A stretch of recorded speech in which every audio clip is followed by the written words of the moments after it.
Hi, it's John, and welcome to the channel. It is Thursday, January the 2nd, 7:22 a.m. Yes, later than usual. I still have my big blue mug of coffee, brand new mug, nice and warm in there. I was up early this morning, but it was kind of in a quandary about what to talk about today. There are some things going on, of course, terrorist attacks in the United States. Do I want to continue to speculate about a Canadian politics? Until somebody does something, there's not a lot to talk about on that front. So today I want to talk about personal responsibility and a story that has been in the back of my mind since I saw a video back in the spring of 2024. I'm going to show you that video in just a moment, and I'm going to show you the take of somebody that gets it absolutely wrong. Now, I am a cyclist. I am not a crazy cyclist who thinks we need road or bike paths on all the roads. I'm not anti-car, but there's a lot of anti-car bias in our society these days. And the reason I'm bringing this up today is because of a story that ran in the Calgary Sun written by Ricky Leong. Now, Ricky is a good writer, but I don't think Ricky is a good journalist because I don't think Ricky is inquisitive enough. I don't think Ricky tries to see both sides of a story. Ricky always leans one way in his articles, always. And he generally leans to the left. And in this situation, this story leans towards anti-cars. Now, here is the headline from the story, December 30th. Pedestrian crash shows need to alter approach and attitude on road safety. Now, what is this story about? Well, it's a sad story. A young kid, 12 years old, gets hit by a car and has life-altering injuries. This happened in Southwest Calgary. Now, the article, which I'll put in the description, does not go into great detail about what actually happened.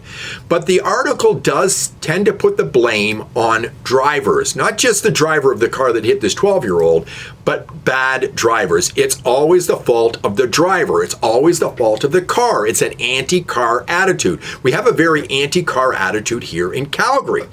A lot of politicians don't like cars. They want more people riding bikes. And it's minus 16 today. And for people who won't ride their bikes to work when it's 20 Celsius outside, they're certainly not going to do it when it's minus 16. Here is a paragraph from the story. Of course, the onus should be on drivers to operate their vehicles properly, but municipalities also need to build infrastructure that doesn't amplify the danger when drivers do make some kind of major error that could lead to a collision. So what's wrong with this paragraph? Should the onus be on drivers to operate their vehicles properly? Yes, but should not the onus be on a person who may be walking on the street and crossing streets as well? Well, of course they should.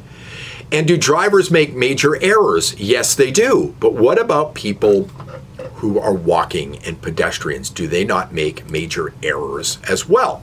I want to bring you back a couple of years. I was working in a newsroom here in Calgary, and the city was discussing whether they should drop the speed limit down to 40 kilometers an hour in residential areas because of they wanted to bring down the number of accidents and pedestrian injuries due to vehicles on the road. Now, I'm a journalist. I did it for 35 years, and I never took sides, even though I was conservative. I was always fair and balanced, if I can use that, because it's the only way to maintain your credibility is if you do that and you're a journalist. So I had young people who didn't think that way, asking my thoughts on dropping the speed limit to 40 kilometers an hour. And I said, well, has anybody asked any of the councillors who are concerned about pedestrians being hit by cars?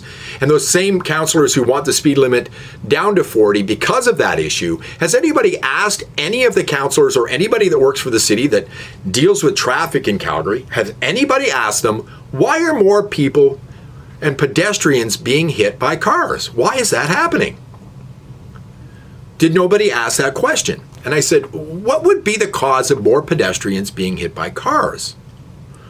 Because if more pedestrians are being hit by cars, and I said this to them, one of two things is happening. Either cars are jumping curbs and hitting pedestrians on the sidewalk, or pedestrians are walking in front of cars. What could possibly be happening, or what has changed in our society that has more people walking into traffic? And they said, I don't know. I said, cell phones? How many of you have been walking around or driving around and you see people walk in front of traffic? I see it all the time. They're looking at their phones. I call them phone zombies. And they walk right out in front of traffic. Because here in Alberta, for some stupid reason, the onus is on the car to stop for pedestrians. Pedestrians don't have to wait for traffic to clear before they cross the street, which I think is the wrong way of doing it. Look both ways before you cross the street. It's personal responsibility. But the article that Ricky wrote does not put any responsibility on pedestrians. Because if more pedestrians are being hit by cars, I'm assuming more pedestrians are walking in front of cars. It could be the driver's fault. But it could be the pedestrian's fault as well, which brings me to the video that I saw last spring when I was working for a cycling organization.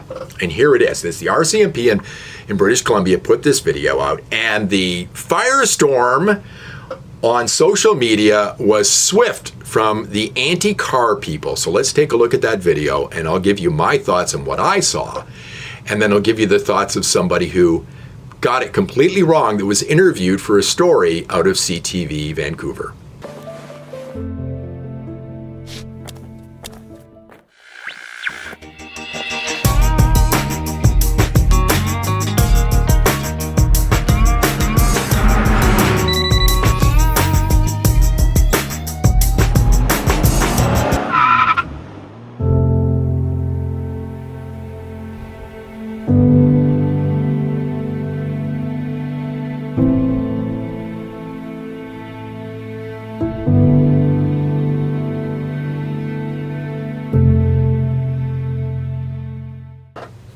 So pedestrian safety is a two-way street. Well, it is, isn't it? It is. Now, if you focused on the person in the car, the guy in the car was looking at his phone, and you shouldn't be doing that. We have distracted driving laws here in Alberta. I tend to agree with them. But the person was distracted and wasn't paying attention, driving a very heavy vehicle down a road. And if he had hit that girl, he would have been charged and probably gone to jail for vehicular manslaughter, and it would have been deserved. But did anybody scrutinize what the young girl did? Because I was in the cycling program last year, had not seen that video, and the guy that presented this to a bunch of kids in class said the girl did nothing wrong.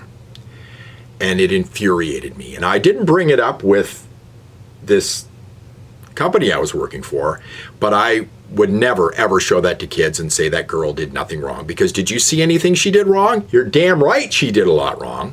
First off, the people who think she did nothing wrong don't believe you need to have any personal responsibility, and I believe they're anti-car. If they only blamed the guy in the car, then they're anti-car, and they're stupid people.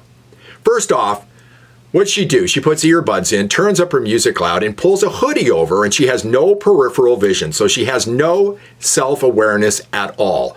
Walks down the street, pushes the button for the crosswalk, and walks in front of a car.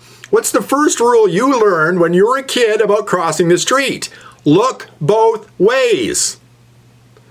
But people criticized the RCMP on this video and said the girl did nothing wrong. Here's a woman who works for a traffic safety organization. Watch this. I was pretty appalled. Lucy Maloney, a road safety advocate with Vision Zero Vancouver, thinks the video blames the pedestrian. She's doing nothing illegal, whereas we can see that the driver is doing something illegal and very, very dangerous, which is looking at their phone. Do you see how she frames that? She says the girl is doing nothing illegal. No, she's not doing anything illegal. Walking down the street is not illegal. Crossing the street's not illegal, but she did everything wrong. Everything. This woman worked for a traffic safety organization. She could get somebody killed. You know, this is the kind of stuff that drives me absolutely insane. Being a cyclist, I have to be aware of what I'm doing all the time. If I don't, I'm going to get killed on the road because I'm not going to win wearing my cycling jersey and my cycling shorts on a 18-pound bicycle. I'm not going to win a battle against a car, and neither are pedestrians. But this is the kind of stuff that drives me nuts, and this bias we've got against people who drive cars. I drive a car. We need our cars. We live in a big country here in Canada. And we need to get our groceries, take our kids to school, do all sorts of different things. And everybody needs to have some personal responsibility, but that's not what people who were criticizing this video were about. It was all the car's fault. What do you think? Let me know in the comments below. Love to hear your thoughts, and I'll see you in the next one.